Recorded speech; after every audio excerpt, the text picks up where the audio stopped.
Thương hoa tiếc ngọc Trần Bằng Án, lạc thủ tôi hoa Trần Bình An. Đây chính là nhận định của những người quen biết với Trần Bình An về thái độ của thanh niên này đối với các mỹ nhân mà hắn gặp được trên hành trình trưởng thành. Các bạn có thắc mắc trong giang hồ có tất cả bao nhiêu giai nhân đã phải điêu đứng trước Trần công tử của chúng ta hay không? Trong video này, hãy cùng review 5 phút tìm hiểu nhé. Người đầu tiên mình muốn nhắc đến chính là Hạ Tiểu Lương, đệ nhất mỹ nhân đứng đầu Bảo Bình Châu. Ban đầu, việc Hạ Tiểu Lương để ý đến Trần Bình An là do Lục Trầm đã gieo một hạt tình trùng vào trong suy nghĩ của vị tiên tử này. Mục đích chính là thử thách Hạ Tiểu Lương trong việc có thể vượt qua để mà trở thành đệ tử của mình hay không. Ngoài ra còn là tiện tay trả đũa lại việc Tề Tịnh Xuân thông qua ông để dắt dây đỏ giữa Trần Bình An và Ninh Diêu. Tất nhiên là lúc này thì thực lực Hạ Tiểu Lương mạnh hơn Trần Bình An nhiều. Đại khái là một cái Hạ Tiểu Lương có thể trói chặt được 10 cái Trần Bình An rồi mang đi động phòng luôn.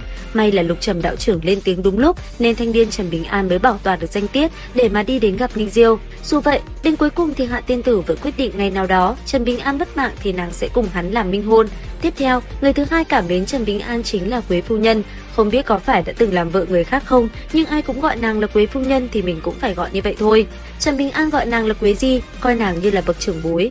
Quế Di được miêu tả là nhân vật có dung mạo đoan chính, nhưng khí chất lại cực kỳ xuất sắc, là kiểu xuất sắc theo hướng thanh lịch và quý phái.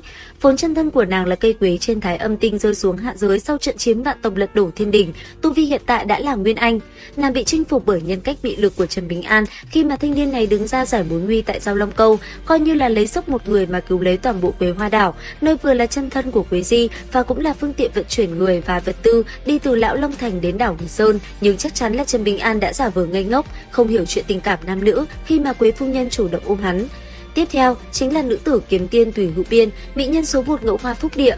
Thật ra, mình cũng không dám chắc về tình cảm của nữ nhân này đối với Trần Bình An, bởi vì ánh mắt của nàng đã bị người khác dùng thủ đoạn thay đổi.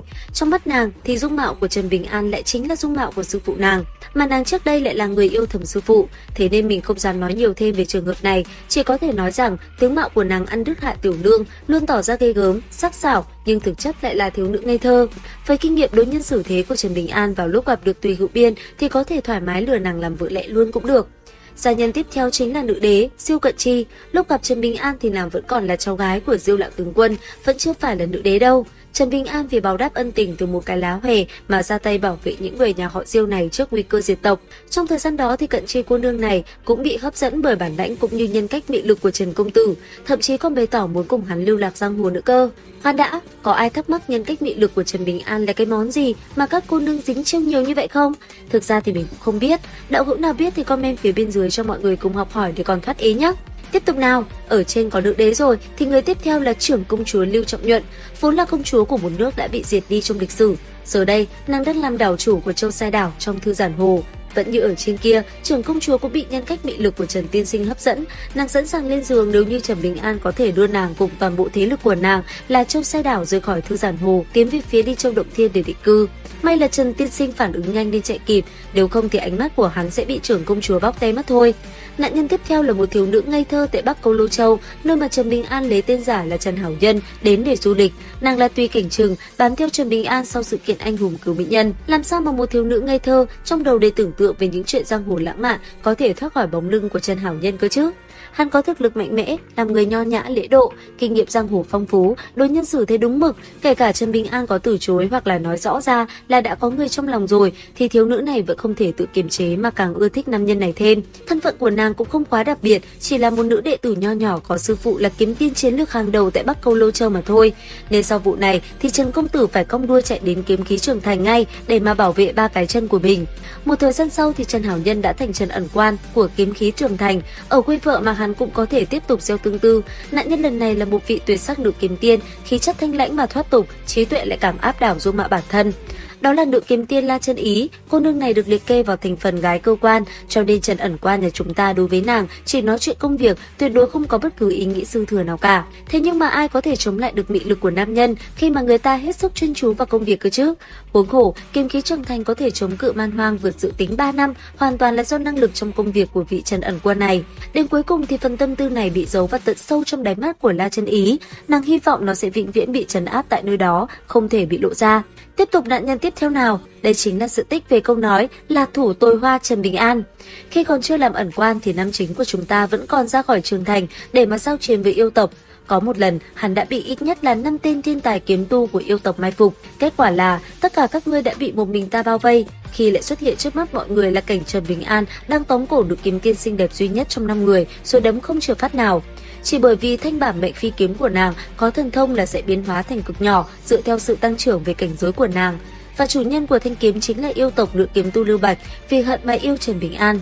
Sau sự kiện này thì Trần Ẩn Quan vừa là tâm ma cũng là tình kiếp mà nàng phải vượt qua nếu còn muốn tiếp tục tu hành. Kế đến, không thể không nhắc tới là phú bà trường mệnh của Lạc Phách Sơn, chân thân chính là kim tinh tiền đồng, được đúc ra đầu tiên, sau đó sinh ra linh trí, cuối cùng là tu hành thành hình người. Thực lực không rõ là ở cảnh giới nào, nhưng chắc chắn không ai muốn xung đột với nàng đâu, bị nàng ghét là sẽ bị tài vận ghét bỏ, không nghèo thì cũng sẽ phải nghèo. Nàng đã nhận Trần Bình An làm chủ nhân, cũng đã giao chân thân của mình cho hắn nắm giữ, còn Trần Bình An thì gọi nàng là đạo hữu, vô cùng tôn trọng và coi trọng nàng. Chi tiết để lộ ra tâm tư của phú bà này nằm trong cuộc đối thoại giữa nàng và Hồ Quốc Lục Vĩ Hồ Bái Tương. Nếu không phải do hồ ly tinh này đoán mò mà đoán đúng thì chắc hẳn không ai biết được chuyện này đâu, kể cả là người đọc truyện. Và cuối cùng, nguyên nhân loại trừ Ninh Diêu ra khỏi danh sách này là bởi vì Trần Bình An đã đi qua ngàn núi vạn nước, gặp các cô nương xinh đẹp thật sự là nhiều vô số kể, nhưng mà núi xanh cũng không thể sánh với đôi mi, thanh thủy cũng không sánh bằng đôi mắt của Ninh cô nương. Có những cô nương khiến hắn cảm thấy xinh đẹp, nhưng khi hình ảnh Ninh Diêu thoáng lướt qua suy nghĩ thôi thì những cô nương hắn đã từng thấy xinh đẹp lại hóa ra cũng không xinh đẹp như hắn từng cảm thấy. Thêm nữa là top 1 gọi tên Nguyễn Tú thì sai trái quá, vì cô nương này luôn là hậu phương vững chắc, thường xuyên là người đầu tiên đón Trần Bình An mỗi khi mà thanh niên này trở về sau những chuyến phượt ít thì nửa năm, mà dài thì mấy năm, thậm chí là hơn chục năm, nên xin phép được nói về Nguyễn Tú cô nương vào riêng một video khác mà không nói về cô trong video này, vì như thế là quá thiệt thòi cho cô rồi. Nếu các bạn có thắc mắc về những nhân vật khác ví dụ như chị Khuê, Lý Bảo Bình thì tình cảm của họ đối với Trần Bình An đều không phải loại tình cảm nam nữ, cho nên cũng không thể liệt kê ở đây. Như vậy, trên đây là toàn bộ những gia nhân đã phải lòng Trần Bình An mà mình tổng hợp được. Các bạn thích cô gái nào nhất? Comment ý kiến dưới phần bình luận cho mình biết với nha. Video đến đây là hết. Xin chào và hẹn gặp lại các bạn.